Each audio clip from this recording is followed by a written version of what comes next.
오늘 우리에게 주실 하나님의 말씀은 로마서 2장 1절에서 16절 말씀을 제가 한 절, 여러분이 한 절 성경책을 찾아 읽으면서 함께 교독하도록 하겠습니다.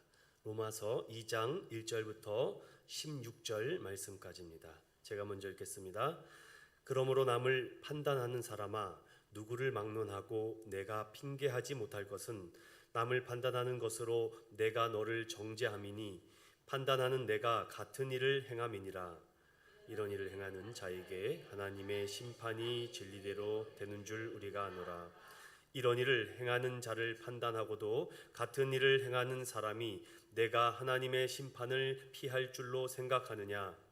혹 내가 하나님의 인자하심이 너를 인도하여 회개하게 하심을 알지 못하여 그의 인자하심과 용납하심과 길이 참으심이 풍성함을 멸시하느냐?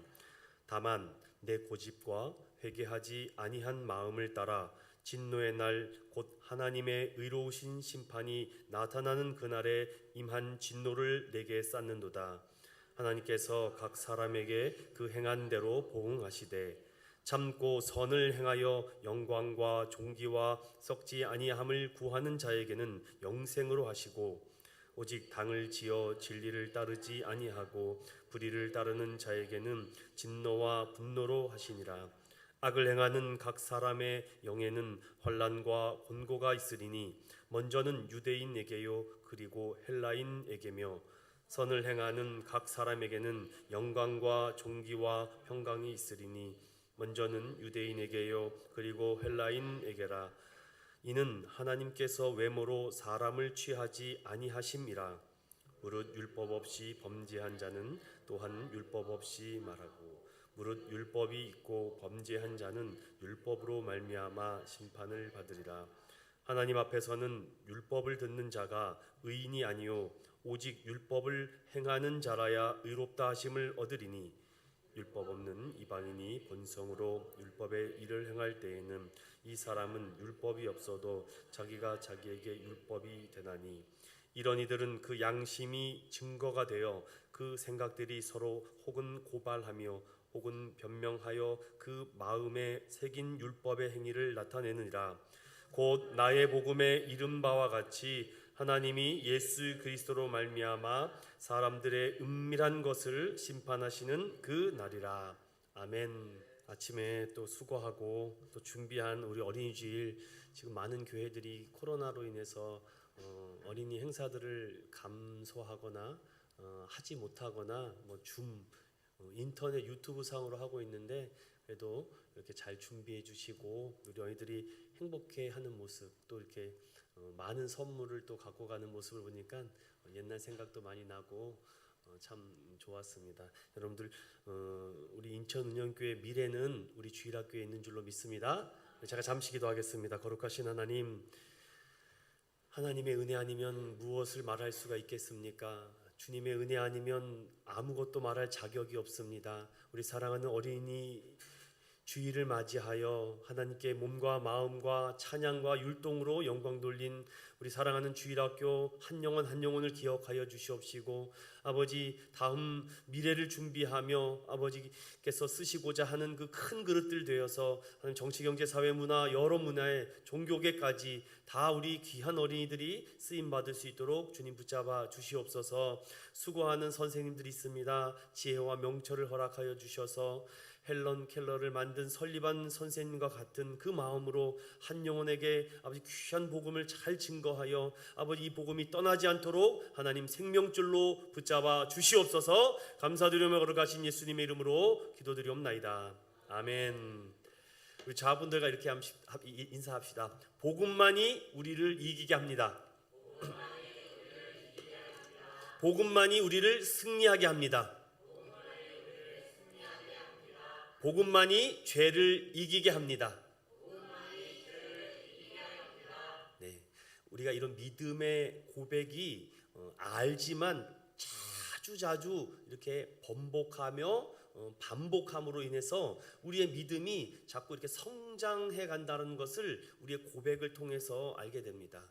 오늘은 로마서 블레싱 포유 네 번째 이야기로 로마서 2장 1절에서부터 16절에 있는 말씀을 가지고 복음만이 죄를 이긴다라는 큰 제목을 가지고 소제목을 다 같이 읽어보겠습니다. 시작. 선악과를 많이 먹었느냐 아니냐의 문제가 아니다 라는 소제목을 가지고 함께 하나님의 말씀 증거하도록 하겠습니다. 우리는 참 지혜롭고 똑똑하지만 제가 지혜롭지 못해서 여러분들에게 계속해서 반복적인 설교를 많이 합니다. 왜냐? 반복만큼 그 힘이 강하다고 저는 느끼기 때문입니다. 우리 한번 지난 시간에 살펴봤던 건데 하나님의 사람이 품어야 될 6가지 본질이 있었다고 말씀드렸습니다. 그 6가지 한번 우리 다시 한번 머릿속에 새겨보겠습니다. 시작. 의와 경건과 믿음과 사랑과 인내와 온유, 이것이 하나님이 사람으로서 갖춰야 될 본질. 자, 이제 눈을 감고 한번 외워볼까요? 시작. 의와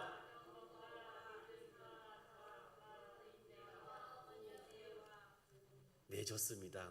신앙생활은 기억력으로 하는 것이 아니라 그 한 단어, 한 문장의 의미를 알 때 우리의 삶을 빠르게 재촉하고 달려가게 합니다.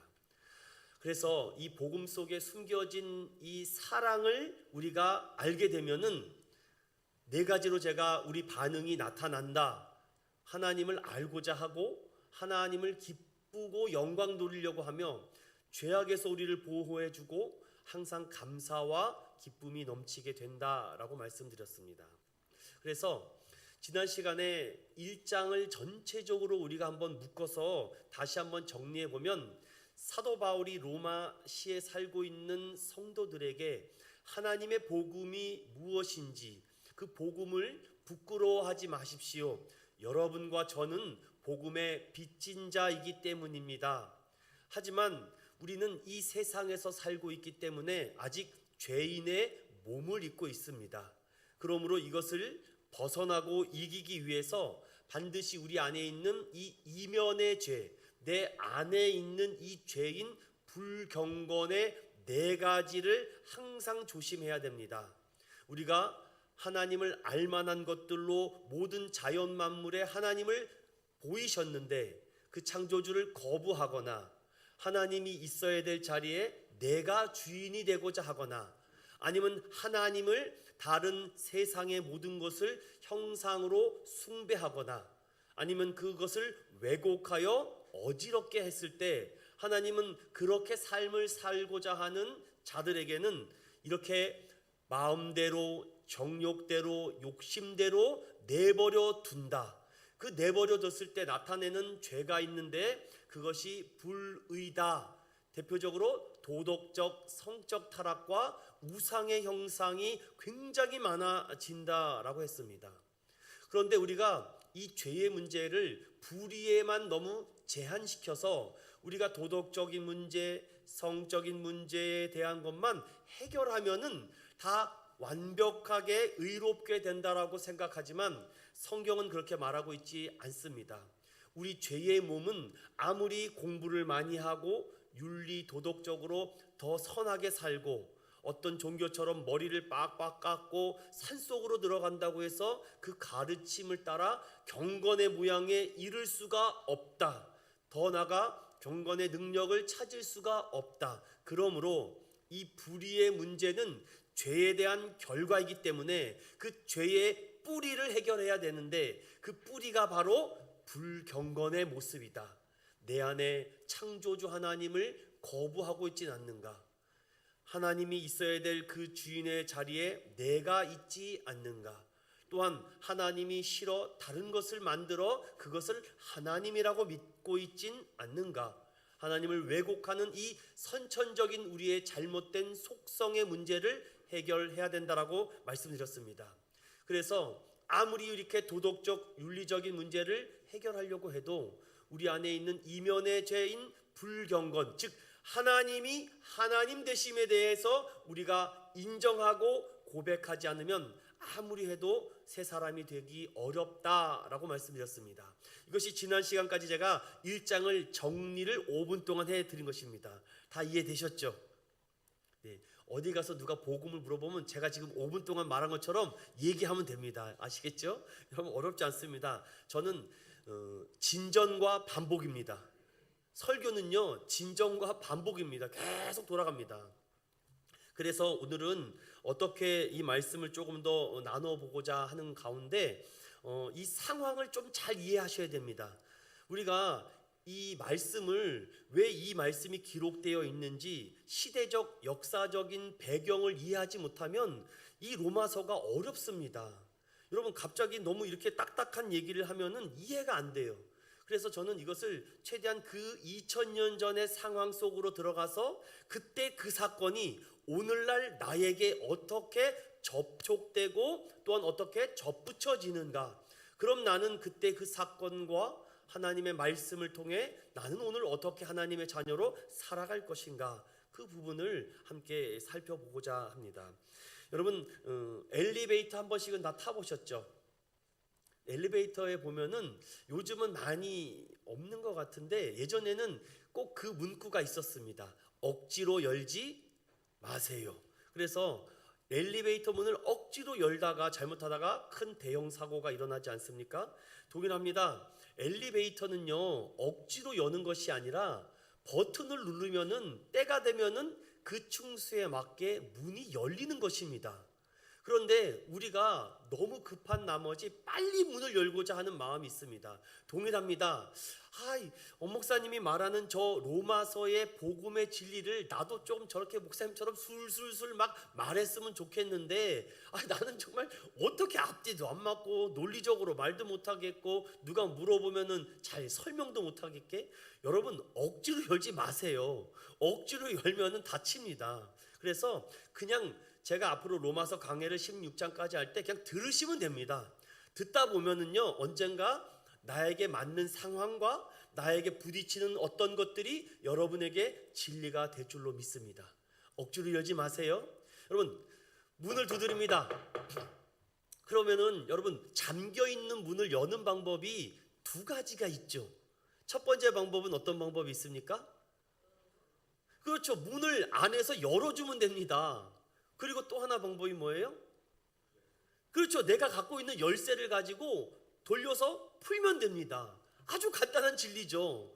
그런데 이 진리를 신앙과 우리 믿음 생활에다가 접목을 시켜 보십시오. 자, 하나님은 살아 계십니다. 그런데 왜 우리의 기도를 들어주지 않냐고 묻지 마세요. 우리가 키를 갖고 있지 않습니까? 우리가 예수 그리스도께서 이름으로 구하는 모든 것은 하나님이 듣는다라는 그 열쇠를 가지고 있습니다. 그런데 그 열쇠를 가지고 아무리 열려고 해도 안 열어질 때가 있죠. 왜? 하나님의 때가 있기 때문에. 그러면 안에서 문을 열어주면 쉽게 들어갈 수가 있습니다. 여러분이 구하고 간구하는 기도의 제목과 소원들이 있습니까? 그러면은요, 계속 두드리십시오. 문 열어달라고. 주님, 마음의 문을 열어주시고 복음의 문을 열어주시고 전도의 문을 열어주십시오. 골로새서 4장에는 너희에게 전도의 문이 열려야 된다라고 말하지, 내가 어떻게 해보자 하면은 얼마 하다 넘어지게 됩니다. 여러분, 잊지 맙시다. 열쇠로 열면 됩니다. 그리고 안에서 문을 열어주면 됩니다. 그래서 오늘 여러분들 안에 이 2장의 말씀을 우리가 묵상하고 나눌 때 우리 안에 그러한 정죄함이 있습니다.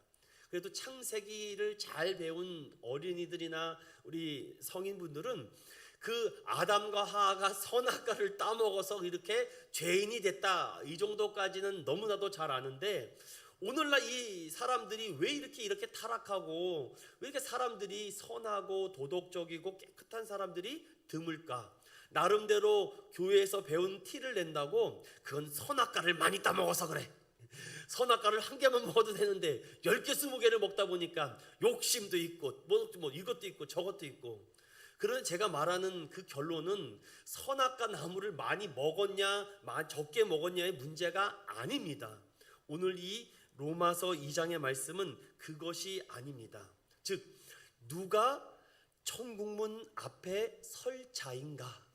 누가 하나님 나라 앞에 나아갈 수 있는가? 누가 하나님만 높이고 찬양하고 경배할 수 있는가에 대한 문제입니다. 그래서 여러분들 이 말씀을 통해서 혹시 내 안에 스스로 나는 깨끗하다, 나는 선하다, 나는 그래도 의롭다, 나는 그래도 누구보다는 정직하고 깨끗하다라고 생각하는 사람들이 있습니다. 그런데 그런 사람일수록 이런 특징들이 있는데 대부분 그런 분들은 이제 남을 비판하기를 좋아하죠. 또한 자신에 대해는 둔감하거나 내 선함을 은근히 자랑하고 또한 자신에 대해서 남들보다 착하다고 합니다. 초신자들에게 성경 공부를 하다 보면은요, 이런 질문을 많이 받습니다. 목사님, 제가 한 주간 동안 고생하고 아침부터 저녁까지 늦은 밤까지 일하다가 돌아와서 그래도 내가 교회 나가서 좋은 말씀 듣고자 나왔는데 왜 목사님은 자꾸만 우리를 죄인이라고 하시고 회개하라 하시고 왜 자꾸만 이렇게 혼만 내십니까? 우리도 칭찬 듣고 싶고 사랑받고 싶습니다. 목사님께서 좀 따뜻하게 우리를 대우해 주세요 라는 초신자의 말이 있습니다. 맞습니다. 물론 그렇게 따뜻하게 품어주고 안아줘야 되겠죠. 하지만 잘못된 길을 가고 있는 경우에는 그렇게 두고 볼 수는 없다는 것입니다. 그래서 하나님의 심판의 무서움을 알면은 우리가 그렇게 강조하지 않아도 돌이킨다는 것이죠. 제가 이 말씀을 준비하는 가운데 어떤 분의 설교문을 좀 인용해 갖고 와서 발췌한 것을 그대로 여러분들에게 조금 읽어주고 싶었습니다. 왜냐? 저도 아직 많이 부족하고 아직 많이 미흡하기 때문에 저도 말에 실수가 있고 부족함이 있기에 이분의 설교 원문을 그대로 여러분들에게 전하는 것이 더 능력이 있을 것 같아 여러분들에게 지금부터 짧게 한 설교의 챕터를 말씀드리고 싶습니다. 교만은 하나님의 은혜와 구원을 받는데 많은 어려움과 장애가 있는데 18세기 미국의 영적 대각성 부흥을 일으켰던 조나단 에드워즈라는 목사님이 계십니다. 그 목사님은 그 설교를 할 때 많은 성도들이 변화가 됐고 새 사람이 됐는데 어떠한 설교에 많은 영혼들이 회개와 구원의 역사와 새 영과 새 바람이 불었는가라는 기사에 다음 설교가 당시 18세기에 폭발적인 부흥의 설교가 있었다라고 합니다. 제목은 진노한 하나님의 손에 붙들린 죄인들이라는 제목입니다. 한번 경청해 보시기 바랍니다. 하나님의 진노가 불타고 있습니다. 지옥의 불길은 지금 무섭게 타오르며 이글거리고 있습니다. 번쩍이는 칼은 입맛을 다시면서 그들 위에 걸려 있습니다. 그리고 구덩이는 그들 아래에서 입을 벌리고 있습니다. 당신이 지난밤에 지옥으로 가지 아니한 것은, 당신이 지난밤에 이 세상에서 다시 눈을 뜬 것은, 당신이 아침에 일어난 후 지옥에 떨어지지 아니한 것은 하나님의 손이 당신을 붙들고 있다는 것 외에는 아무것도 없습니다. 그러나 하나님이 손을 거두시면 떨어지는 바윗돌을 거미줄이 멈추게 할 수 없는 것과 같이 여러분은 즉시 굴러 떨어져 지옥의 맨 밑 구덩이로 빨려 들어갈 것입니다. 여러분이 어젯밤에 지옥에 가지 않는 것은 하나님의 은혜입니다. 여러분이 이 설교를 듣고 있는 지금 이 순간에도 즉시 지옥으로 떨어지는 수많은 사람들이 있습니다. 하나님의 자비 위에는 다른 이유와 방법이 없습니다. 그러나 여러분은 지금은 특별한 기회를 부여받았습니다. 지금은 그리스도께서 은혜의 문을 활짝 열어놓으시고 큰 소리로 불쌍한 죄인들을 부르고 계십니다. 지금은 그리스도의 은혜 아래 모인 자들이 하나님 나라로 밀려 들어가기 때문입니다. 그리스도 밖에 있는 모든 자들은 이제 깨어서 다가오는 진노의 심판을 피하도록 하십시오. 전능하신 하나님의 진노가 지금 분명히 거듭나지 아니한 모든 죄인들 위에 떨어질 준비를 갖추고 매달려 있습니다. 소돔으로 빠져나오십시오. 소돔으로부터 도망치십시오. 죄악으로부터 도망치십시오. 거짓으로부터 도망치십시오. 유혹으로부터 도망치십시오. 죄악으로부터 도망치십시오. 지금 있는 모든 자리에서 도망치지 않으면 하나님의 진노가 여러분을 집어 삼킬 것입니다. 이것이 당시 18세기 조나단 에드워즈 목사님의 설교문을 듣고 그 자리에 수십 명의 사람들이 쓰러지고 넘어지고 탄복하며 자복하며 자신의 죄악으로 말미암아 통곡하며 애통하는 일이 있었다고 합니다. 여러분, 십자가가 아니고서는 구원받을 능력이 없다는 것이죠. 여러분, 가인이 하나님을 몰랐을까요? 초대 이스라엘 사울 왕이 하나님을 몰랐습니까? 그렇지 않았습니다. 그들도 하나님을 알고 있었지만 하나님을 기쁘시게 하진 못했죠. 여러분, 솔로몬이 하나님을 몰랐습니까? 누구보다도 하나님을 잘 알던 그는 초기와 중기 때까지는 하나님을 영화롭게 했지만 마무리가 좋지 않아서 끝내는 그 아들로부터 그 이스라엘이 두 쪽이 나는 문제가 생기지 않습니까? 여러분, 그래서 중요한 것은요, 내가 나름대로 잘 살고 있다, 나는 그래도 나름대로 잘 믿고 있다 하는 것이 우리에게는 때로는 치명적인 걸림돌이 된다는 것입니다. 이제부터 2장의 말씀을 통해서 혹시 내 안에 하나님대로 뜻대로 살고 있는데 나도 죄악이 나를 무너뜨리는가? 나도 죄인인가? 로마서는요, 구약은요 믿음에 대해서 설명하는 책이라면은 신약은 믿음에 대해서 정의를 내려주는 말씀입니다. 이제부터 잘 경청하시고 잘 따라오시면은 여러분들이 로마서가 더 큰 은혜가 될 줄로 믿습니다. 불경건과 불의의 문제가 반복되지 않으려면은 그 정체를 알면 됩니다. 하나님이 누군지, 죄인이 누군지, 사탄이 누군지를 이제 살펴보고자 합니다. 가장 먼저 여러분들에게 이 말씀을 드리기 전에 이 상황을 조금 설명드릴 필요가 있습니다. 오늘 로마서 1장과 2장과 3장은요 죄에 대한 설교를 하고 있습니다. 그런데 1장의 말씀은요 이방인들의 죄가 얼마나 많은지 무려 21가지를 통해서 아주 미세하게 그 죄에 대해서 지금 사도 바울이 로마 교회 교인들에게 말씀하는 장면이라면, 지금 로마서 2장의 장면은 이방인이 아닌 자칭 의인 유대인을 향해서 말씀하고 있는 장면인데, 제가 첫 번째 로마서 시간에 했던 말씀 기억하십니까? 여러분, 이것을 상기해야지 오늘 로마서 2장이 앞으로 다음 시간까지 더 크게 풍성하게 이해가 됩니다. 잘 알다시피 칼리쿨라라는 로마의 황제가 그 집권하고 나서 4년, 채 5년도 되지 않은 AD 41년경에 자신의 근위대장에게 암살을 당해서 죽게 됩니다. 그 근처에서 지켜보고 있던 글라우디오 황제가, 앞으로 황제가 될 글라우디오가 그것을 보고 벌벌 떨고 있는데 그 근위대장이 그를 왕으로 추대하죠. 왕으로서는 굉장히 나이가 많은 왕으로서 글라우디오가 왕이 됩니다. 그리고 41년이 지나고 나서 AD 49년에 무슨 이유에서인지 이 로마시에 살고 있는 믿는 자든 믿지 않는 유대인의 등록이 되어 있는 사람은 다 추방을 시켜버립니다.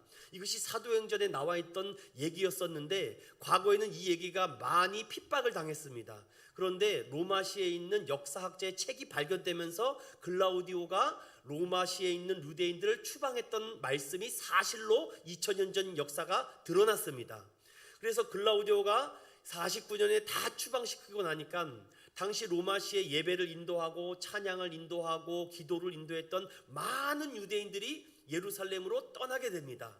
그때 같이 추방되었던 사람들이 바로 브리스길라와 아굴라라는 부부 집사님이 있었습니다. 그래서 추방당하고 나서 바울 사도와 그 부부 집사님이 만나면서 로마의 상황을 설명하기 시작합니다. 그래서 로마에 남아있던 이방인들이 당장 주일날부터 예배를 인도하게 되죠. 그런데 누가 설교를 할 줄 압니까? 찬양을 할 줄 압니까? 하지만 그들이 언젠가는 반드시 유대인들이 돌아올 것을 알고 한 주만 참고 한 주만 참자라고 하죠. 지금 상황과 너무 비슷합니다. 코로나가 다음 주면 끝나겠지, 다음 주면 끝나겠지 했는데 벌써 1년 반이라는 시간이 흘러갑니다. 그래서 지금 많은 찬양 집회도 없습니다. 부흥 집회도 없습니다. 이런 어린이 행사, 무슨 기독교 행사가 지금 전무후무하게 사라져 버렸습니다. 그러면 이것을 어떻게 잘 참고 극복할까? 그런데 이방 그리스도인이 로마시에서 이 가정교회를 지키는 게 만만치 않습니다. 그럼에도 참고 인내하고 기다리는데 1년이 지나도 돌아오지 않습니다. 2년, 3년, 4년이 지나도 유대인들이 돌아올 생각을 안 합니다. 그런데 AD 54년경에 글라우디오가 암살을 당하고 나서 그의 아들 네로가 그 다음 황제가 되면서 네로는 어떻게 합니까? 유대인들 다시금 다 돌아와라. 왜냐? 이 유대인들이 금융업을 하고 있다 보니까 돈을 갖고 다 예루살렘으로 떠나니 로마가 너무나도 어려워져서 다시 돈을 갖고 로마로 돌아오라는 얘기죠. 이건 정치적인 얘기니까 넘어가고요. 그래서 네로가 다시 칙령을 발해서 유대인들이 다 돌아옵니다. 그리고 돌아온 상태에서 예배를 드리는데 이방인과 유대인들이 같이 예배를 드리니까 이게 하나가 안 되는 것입니다. 생각도 다르죠, 말도 다르죠, 전통도 다르죠, 예절도 다르죠. 다 다릅니다. 쉽게 얘기하면 우리는 지금 이렇게 예배 드리고 있는데 어떤 다른 교회에서 중직자 정도라고 하겠습니다. 장로님 부부든 권사님 부부든지 우리 교회를 등록하게 됐어요. 그러면은요, 그런 일은 있어서는 안 되겠지만 그분들은 좀 큰 교회가 있다 보니까 이런 어떤 교회의 시스템이나 교회의 프로그램에 대해서 더 잘 알 수 있겠죠. 그럼 오면은 이건 아닌데요, 이걸 바꾸셔야 돼요. 쉽게 말하면 헌금복도 이거 바꾸셔야죠. 주보는 이렇게 하면 안 됩니다. 예배 드릴 때는 이렇게 하십시오. 자꾸만 이렇게 뭔가 와서 바꾸려고 한다면은요, 그럼 우리는 어떤 마음이 들겠어요? 그런 거였어요? 몰랐습니다. 알겠습니다. 우리 다음 주부터는 그렇게 예배드리고 그렇게 준비할게요.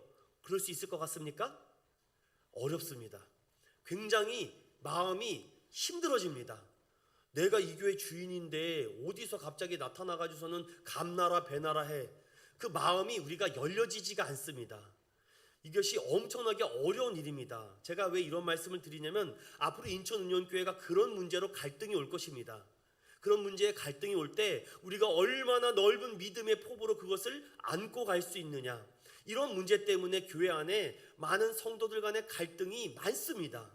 특별히 어떤 문제가 있습니까? 어떠한 큰 교회가 어떤 이단과 어떤 문제로 인해서 교회가 허물어졌을 때 그 기존에 있는 성도들이 어떤 교회를 찾아가지 않습니까? 그래서 그 교회를 찾아가는데 이미 그 교회에서 익숙했던 모든 신앙생활을 여기다가 바꾸려고 합니다. 자꾸. 저도 그 안에 그 중에 한 사람이죠. 자꾸 이건 아니래서 이걸 바꾸려고 하고 변화시키려고 할 때 부딪히는 장벽과 갈등들이 굉장히 많습니다. 그래서 이것을 기도하며 지혜롭게 잘 화합해야 되죠. 그래서 제가 처음에 와서 여러분들에게 말씀드린 세 가지, 앞으로 어떤 교회가 주목받는가? 바로 소통과 관계와 투명성, 이 세 가지로 승부도는 교회가 주목받는 교회다라고 제가 말씀드렸습니다. 동일합니다. 유대인들이 5년 만에 로마에 돌아오니 이방인들과 얼마나 이 예배적인 갈등이 많았겠습니까? 우리는 돼지고기를 먹어도 되는데 유대인들은 돼지고기를 먹으면 안 되죠. 그들은 예배 드릴 때 가운을 입어야 되는데 유대인들은 그냥 추리닝 입고 와도 상관없죠. 이것이 문제가 되고 얽히고 설키되니까 나 너희들하고 예배 못 드려. 그래서 나눠진 내용이 사람들마다 분리가 됩니다. 그래서 로마서 16장에 보면은 많은 사람들의 이름이 나오는데 그 이름에는요 5개에서 7개의 그룹으로 분리가 됩니다. 즉 이방인들은 이방인들끼리 예배드리고 유대인들은 유대인끼리 예배드리고 또한 혼합되어 있거나 아니면 지극히 다른 사람들끼리만 예배드리는 교회로 나눠집니다. 어떤 분들이 물어요. 왜 장감친신 순복으로 자꾸만 똑같은 교회인데 교단이 이렇게 많은가? 우리 장로교만 해도 무려 제가 모르는 교단까지 무려 100개가 넘는 걸로 제가 알 수가 들었던 것 같습니다. 그럼 도대체 어떤 교단이 정통파 교단이고 어떤 교단이 올바른 교단인지 성도들에게 세미나를 하거나 가르쳐 줘야 됩니다. 마크를 보거나 심볼을 받더라도 저건 무슨 교단이고 무슨 교회고 어떤 교회인지를 배우지를 않으니까 무조건 목사라고 타이틀 딱 붙이고 설교를 하면은 목사님은 대단해. 그렇지 않죠. 아무나 강단에 세우는 건 아닙니다. 그가 정확한 정통 신학을 했는지, 그가 정확한 하나님의 말씀 앞에 서 있는가, 그게 중요한 것 아니겠습니까? 그래서 지금 로마서 2장은요 그런 상황입니다. 그래서 편지를 쓰고서는 그들 앞에 지금 1장의 말씀을 외우는데 이런 상황이죠. 유대인들과 이방인들이 교회 안에 딱 앉아 있는데 사도 바울의 편지를 딱 읽습니다. 그런데 1장을 막 베베 집사님이 읽고 있는데 가만히 들으니까 이방인들의 죄에 대한 얘기를 막 공격하고 있거든요. 그러니까 유대인들이 옆에 앉아가지고서는 거봐 내 말이 맞았잖아. 사도 바울 선생님이 그렇게 하라고 그런 거 그걸 몰랐냐고. 유대인들이 막 박수를 치면서 역시 사도 바울 선생님 최고 역시 이방인들을 저렇게 예배드리니까 하나님께서 기뻐하지 않는 거야 라는 상황인데 1장까지 다 마치고 나서 2장의 말씀을 딱 외치는데 가만히 듣다 보니까 이게 자기들한테 하는 말이거든요. 이게 이방인들한테 하는 말이 아니라 나한테 하는 말입니다. 지금 그 얘기가 로마서 2장입니다. 이 상황이 이해되셨죠? 자, 그리고 나서 이제 2장을 시작합니다. 2장 1절을 읽어보겠습니다. 시작. 그러므로 남을 판단하는 사람아, 누구를 막론하고 내가 핑계하지 못할 것은 남을 판단하는 것으로 내가 너를 정죄함이니 판단하는 내가 같은 일을 행함이니라. 이 편지의 핵심적 대상은 이방인이 아니라 유대인입니다. 오늘날로 말하면 초신자한테 하는 설교가 아니라 지금 여러분과 저와 같은 기신자에게 하고 있는 말씀입니다. 그래서 로마서 말씀의 설교를 들으면은요, 다른 사람한테 하는 설교가 아니라 내 자신에게 하는 설교입니다. 그렇게 들어야 된다는 거죠. 그래서 이 1절의 말씀을 가지고 크게 세 가지를 살펴볼 수 있는데, 첫 번째는 죄의 보편성입니다. 여러분, 죄의 보편성이라는 말은 무엇이냐면, 여기에 여러분 독약이 있다고 생각해 보십시오.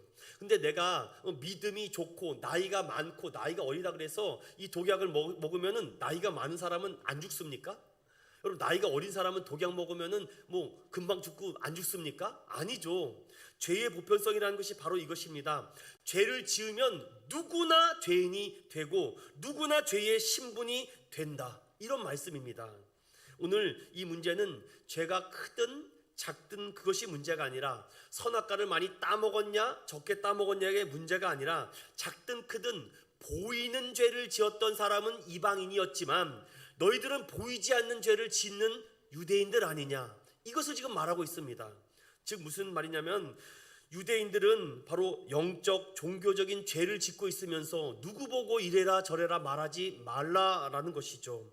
즉 보이는가 안 보이는가에 따라 죄가 달라지지 않고 둘 다 심판을 받는다라는 말씀입니다. 거기에 대해서 죽음의 보편성도 있죠. 그래서 내가 건강하다고 안 죽습니까? 내가 힘이 더 세다고 안 죽습니까? 아닙니다. 누구나 제한된 연수와 하나님의 때가 되면 누구든지 생명을 돌이킬 수 없다는 것입니다. 왜냐? 히브리서 9장 27절에는 한 번 죽는 것은 사람에게 정하신 것이요 그 후에는 심판이 있다라고 합니다. 그러면 심판은 누구에게만 받습니까? 심판도 보편성이 있죠. 남녀노소 인종을 차별하고 누구나 다 심판을 받는다는 것입니다. 기억하십시오. 죄의 보편성, 죽음의 보편성, 심판의 보편성은 둘 다 똑같다라는 사실. 그래서 유대인들은 자칭 자신은 잘났다라고 생각했는데, 지금 사도 바울 선생님이 2장을 딱 펴자마자 너희는 정죄하고 있지 않느냐, 이런 말씀합니다. 그래서 제가 조금 더 쉽게 여러분들에게 이해를 돕기 위해서 몇 가지 글을 준비했는데, 먼저 첫 번째로는 판단하는 자들이 어떠한 특징을 갖고 있는지 보십시오. 판단하는 사람들의 특징을 보면요, 지식층들이 많습니다. 특별히 좀 배웠다라고 하는 석박사들이 나름대로 판단의 능력이 뛰어나죠. 그래서 그들은 스스로 자신이 거룩하다라는 것을 좀 뽐내고 싶어 합니다. 즉 배운 것을 좀 드러내고 싶어 하죠. 그러나 그 안에 이런 종교 지도자들과 같은 위선과 이런 외식됨이 있다는 것입니다. 또한 자신은 굉장히 신성하다라는 것을 좀 자랑하고 싶어 합니다. 대표적으로 바리새인들이 그랬죠. 그래서 거리 어귀를 돌아다니며 긴 옷을 입으면서 내가 기도하러 간다는 걸 티를 내고, 금식하러 간다는 것을 티를 내죠. 그것을 무슨 자랑할 문제가 되겠습니까? 다 도토리 키재기 아니겠습니까? 또한 자신이 도덕적인 우월성을 높이기를 원합니다. 그래서 요한복음 8장에 보면은 현장에서 가늠하다 잡힌 여인이 있습니다. 그래서 예수님께 끌고 오죠. 예수님, 모세 율법에 보면 이런 여인은 돌로 쳐서 죽이라고 하는데 돌로 쳐 죽이겠습니다 라고 말하자 예수님이 무엇이라 얘기합니까? 그래, 좋다, 맞다. 그러면 너희 중에 죄 없는 자가 먼저 돌로 쳐서 저 여인을 죽이라고 합니다. 그런데 어떻게 합니까? 그들이 다 돌을 버리고 어른으로부터 어린애까지 다 집으로 돌아갔다라고 합니다. 누가 더 도덕적으로 우월합니까? 또는 더 나아가 자신의 신분을 자랑하고자 하는 것이 유대인들이었다. 자신은 그래도 아브라함의 혈통이다. 그래도 내가 3대째 예수 믿는 가정이야. 그래도 내가 4대째 예수 믿는 가정이고, 우리 할아버지도 목사고 우리 아버지도 목사고 나도 목사고 내가 태어날 자식도 목사가 될 거야. 감히 우리 가문을 누가 건드려? 여러분, 자신의 신분을 자랑하는 것, 그것도 상대방을 판단하는 모습이라는 것입니다. 더 나아가서 왜 판단해서는 안 되는가? 오늘 제가 이 로마서 말씀을 지금 글로서 좀 바꿔드리는 겁니다. 판단해서는 안 되는 이유는 첫 번째 읽어봅시다. 시작. 인간은 지식적으로 불완전하기 때문이다. 그래서 전문가일수록 남을 판단하려고 하지만 이것은 굉장히 위험한 행동이죠. 특별히 저 같은 목회자들이 남을 판단하기가 쉽습니다. 성도들을 정죄하기가 쉽다라는 것이죠. 두 번째 읽어봅시다. 시작. 인간은 감정에 한계가 있다. 사람은 보고 듣고 느끼는 대로 생각하고 상대방을 판단합니다. 그래서 때로는 우리가 보이는 대로만 판단하지 말고 그 사람의 속마음, 중심을 이해를 하는 것이 중요하죠. 그래서 중요한 것은 감정과 지식도 한계가 있다는 것을 알고, 세 번째 시작. 의의 한계가 있다라고 말합니다. 나는 그래도 정의롭게 내가 세웠던 목표와 내가 세웠던 이 중심을 나는 변하지 않을 수 있어, 나는 끝까지 지킬 수 있어 라고 하지만 이것도 한계가 있다는 것이죠. 제가 한 실화를 들어볼까요? 예전에 코미디언 이주일 씨가 있었습니다. 여러분 우리 어린 친구들은 잘 모르겠지만 시대의 희극인으로서 굉장히 많은 사람들에게 인기를 끌었던 이주일 씨가 있는데 2001년 그가 갑작스럽게 시한부 폐암 선고를 받게 됩니다.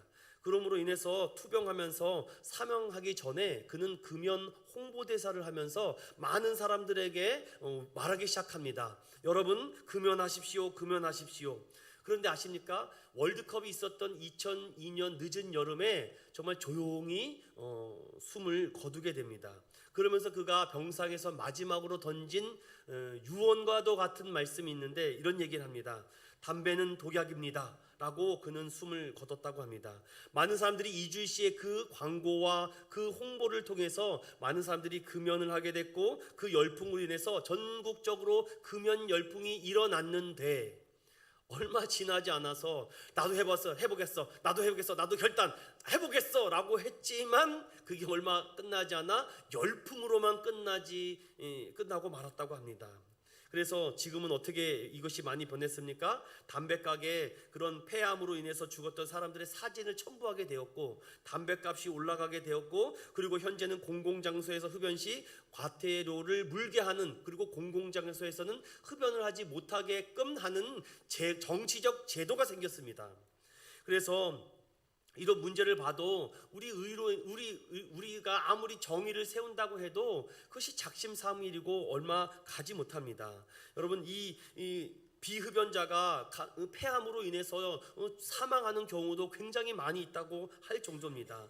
여러분 이 담배 냄새가 얼마나 강력한지 내 자신은 모릅니다. 그런데 바로 옆에 있는 사람은 그 냄새를 잘 안다고 합니다. 자신만 모르죠. 그래서 전쟁 중에도 자신의 자취를 감추기 위해서 담배를 피우고 사라진다라고 하죠. 이처럼 인간의 의지는 그렇게 강하지 못해서 취해버리고 넘어지는 마약과도 같다는 것입니다. 그래서 누가 누구를 판단한다, 누가 누구를 정죄하고 비판한다는 것은 옳은 행동이 아니다라고 말합니다.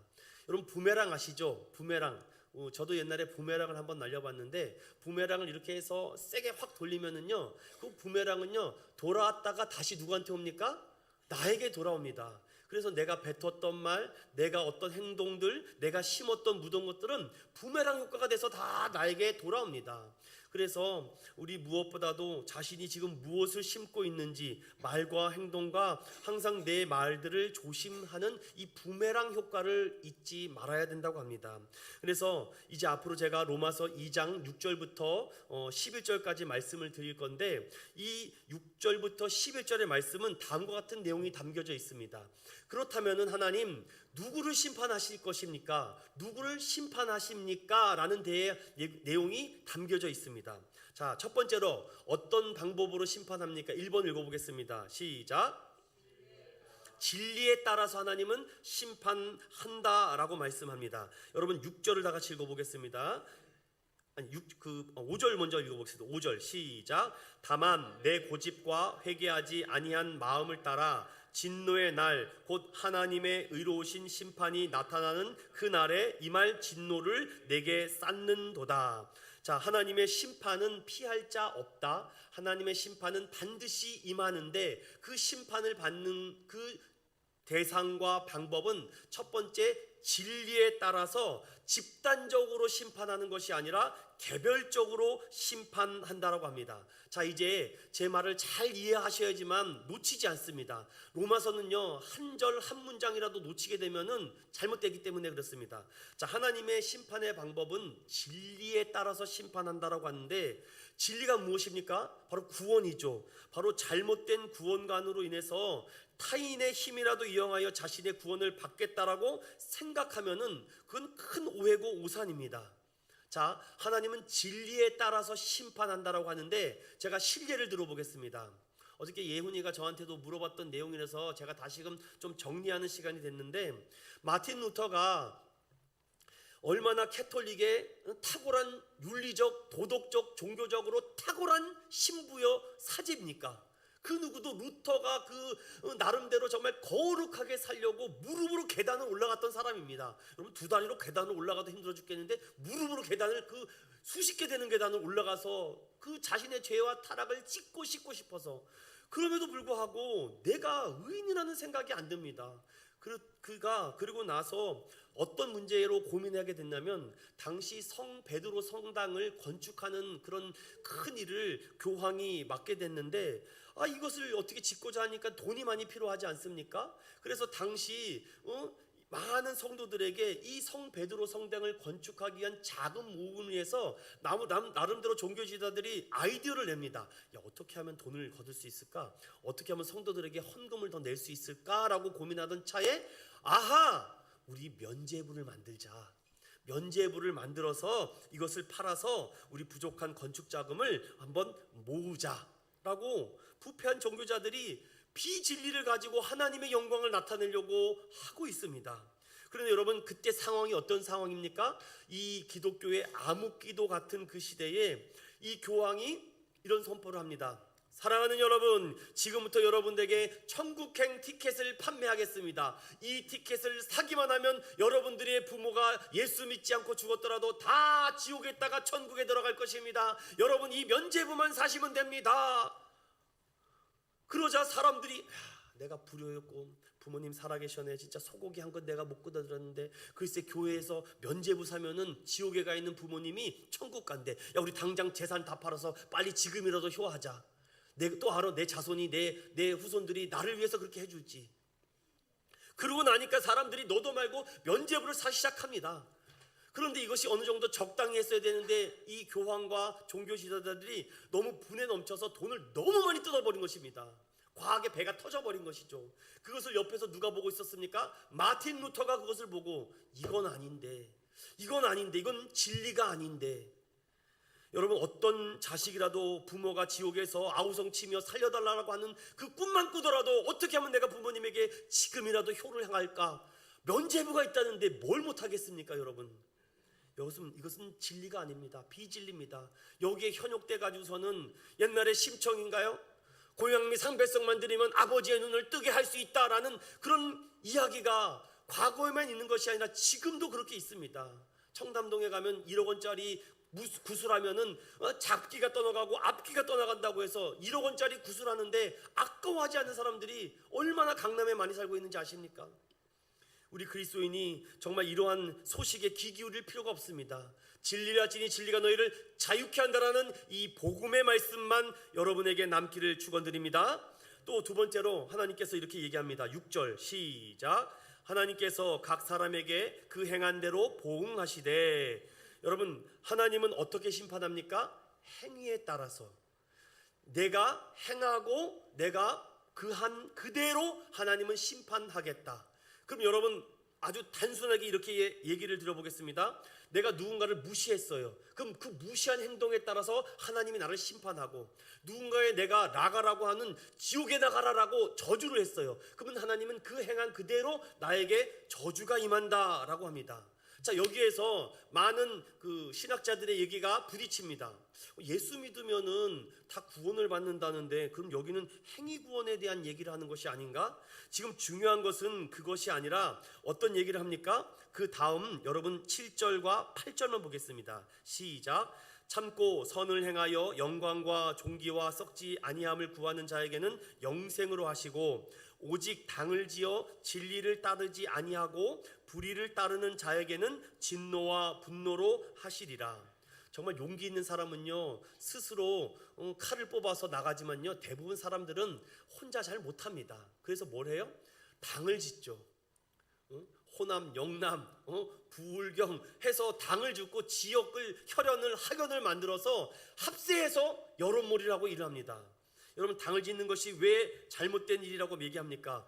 그 행위를 통해서 내가 하지 않았어도 내가 그 당 짓는 데에 포함이 되어 있으면 똑같이 하나님은 그 행위대로 심판하겠다라는 말씀입니다. 당 짓는 것은요 바로 개인적인 판단은 무시되고 오직 단체의 이념을 무조건 적으로 옹호하기 때문입니다. 내가 생각을 안 해도 돼요. 왜냐하면 당에서 하는 말이 무조건 옳기 때문에 무슨 당이 말하면 그 당의 말이 옳소. 생각도 안 해봅니다. 예수 십자가에 못 박으시오. 왜요? 라고 물어봐야 되는데 그럼 못 박으라 못 박으라 같이 하고 있다는 것입니다. 여러분, 한 영화의 대사에 이런 영화의 대사가 있습니다. 이념은 피보다 진하다.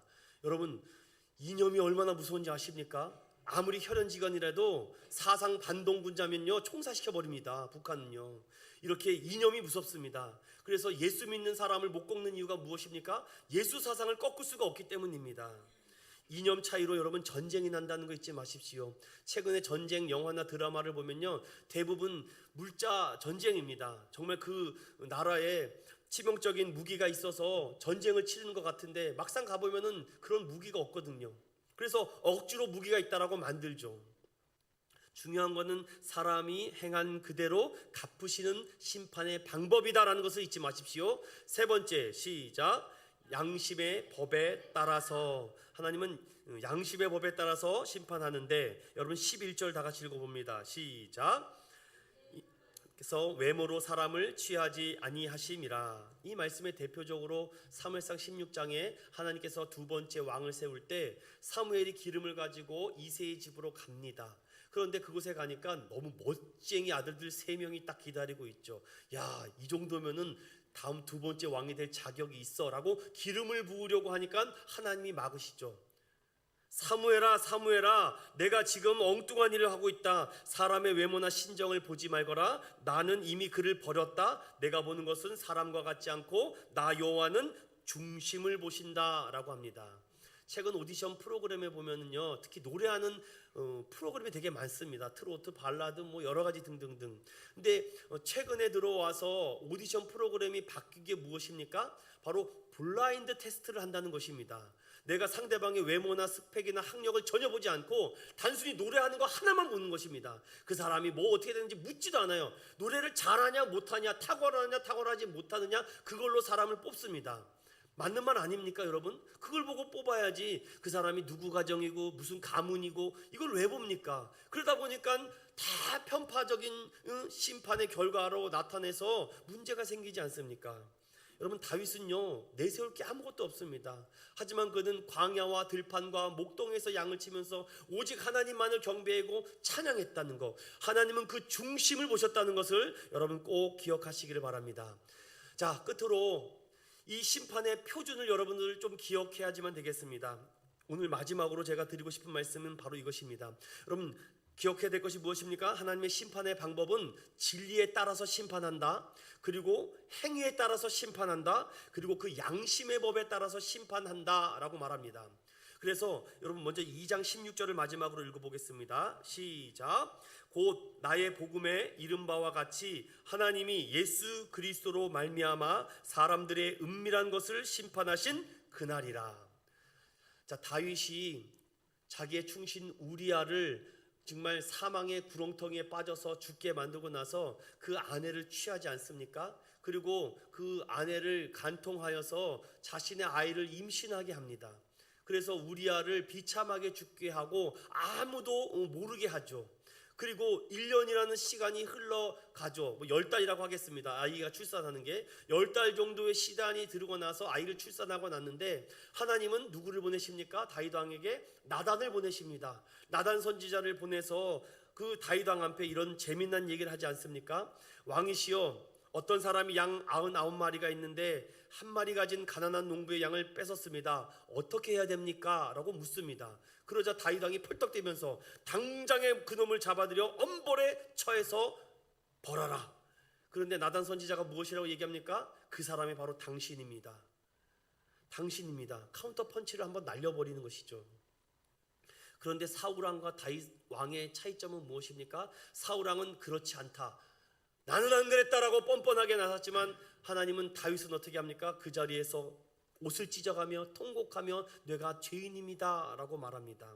여러분, 그 사실을 인정하고 죄를 회개했다는 거, 여러분 빨리 이 부분을 클리어하게 하지 않으면 그것이 나를 계속해서 괴롭힙니다. 뭔가 내가 아니라는 마음이 들고 생기십니까? 이렇게 하면 안 되는데, 저도 그런 생각이 들 때가 있어요. 아유, 내가 괜히 그랬다, 어떡하지? 내가 잘못 말했다, 내가 잘못 행동했다.